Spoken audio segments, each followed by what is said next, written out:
This is Sheila Corona. Welcome to the next chapter of Handbook for the New Paradigm, Volume 2, Embracing the Rainbow. We are on session number 38. And for those of you that are following along with me in the book, I'm on page 236.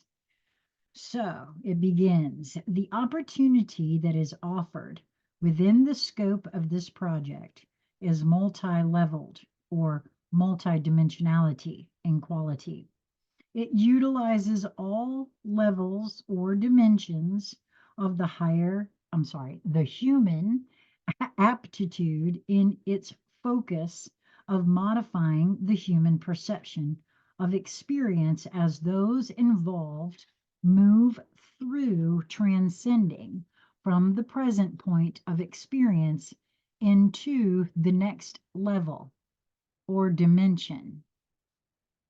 Okay, for some reason, there's something coming forward about that. It's not really clear, but I'm being shown that may have a lot to do with what's been transpiring for me for the past year.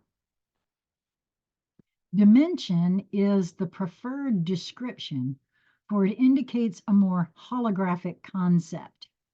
Level implies flat.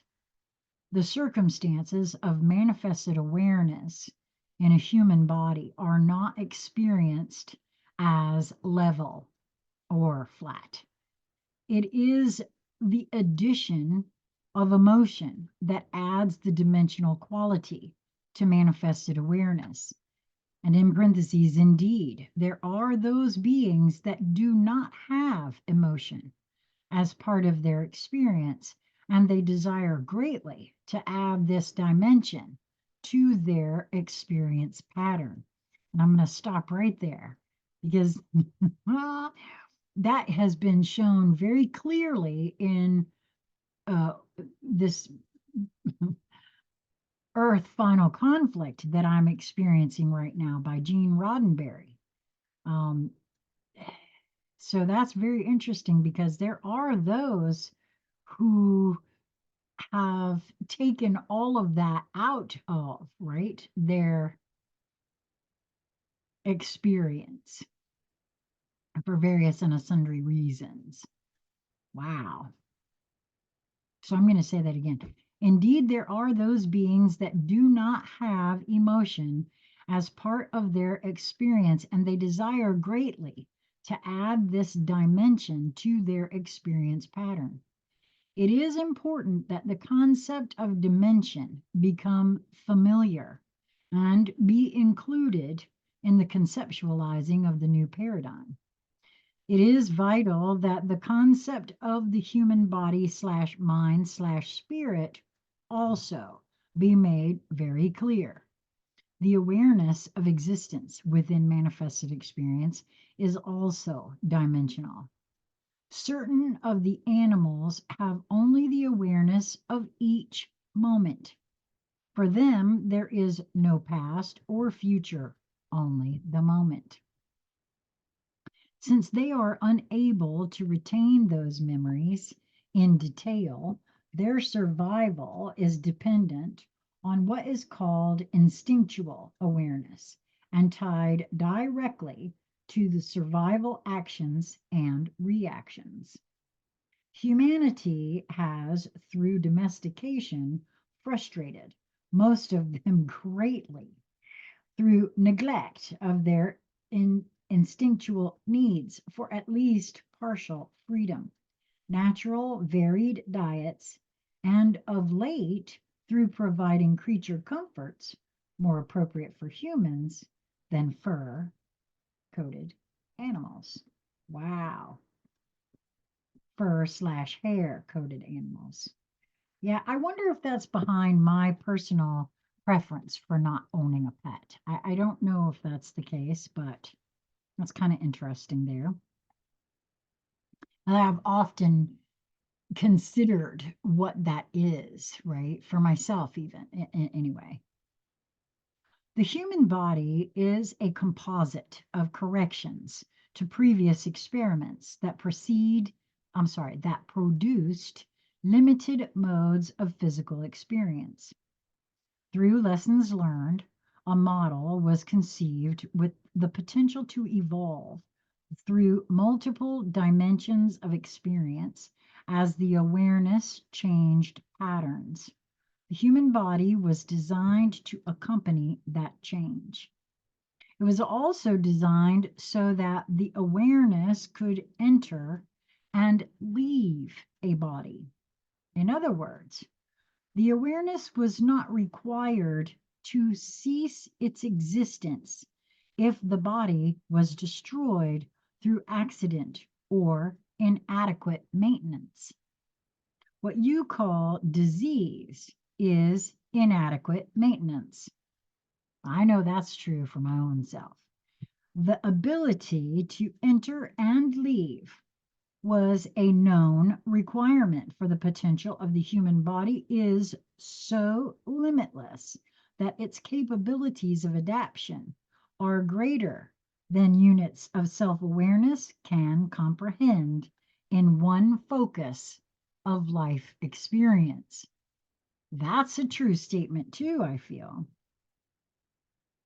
It is important that the reader fully understand that the awareness is not the body, but is merely housed within the body during conscious waking hours.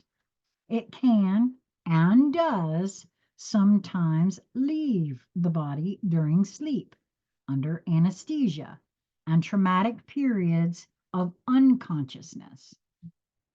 The consciousness can be aware of this separation and can indeed train itself to leave the body intentionally.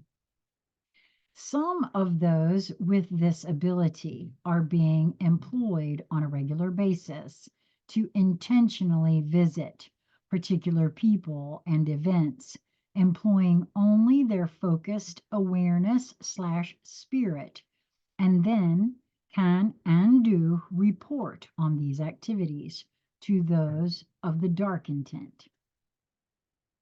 Just as the physical body can be trained through gymnastics and other exacting physical sports to accomplish impressive feats, so also can the awareness be exercised and trained to do what most would consider difficult to believe.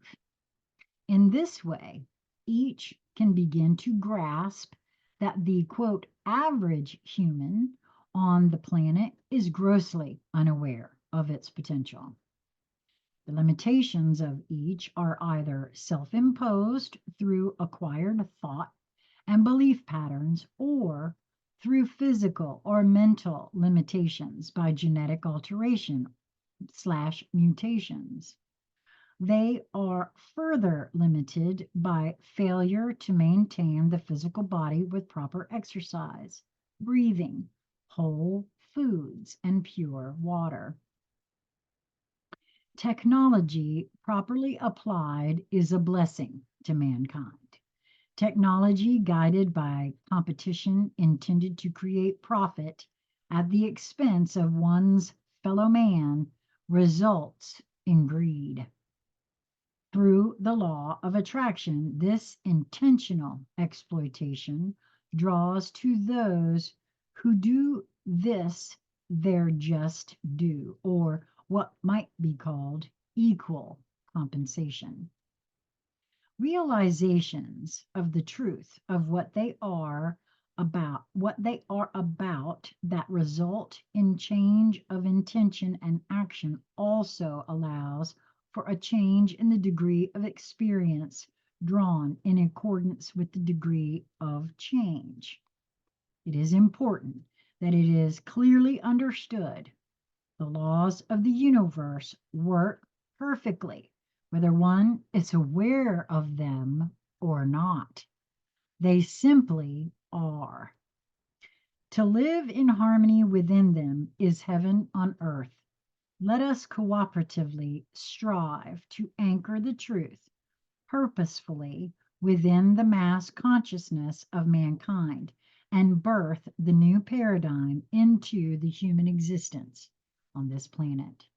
That's the end of number 38, and I'll be right back with number 39. I hope that until we meet again, be well, my friends.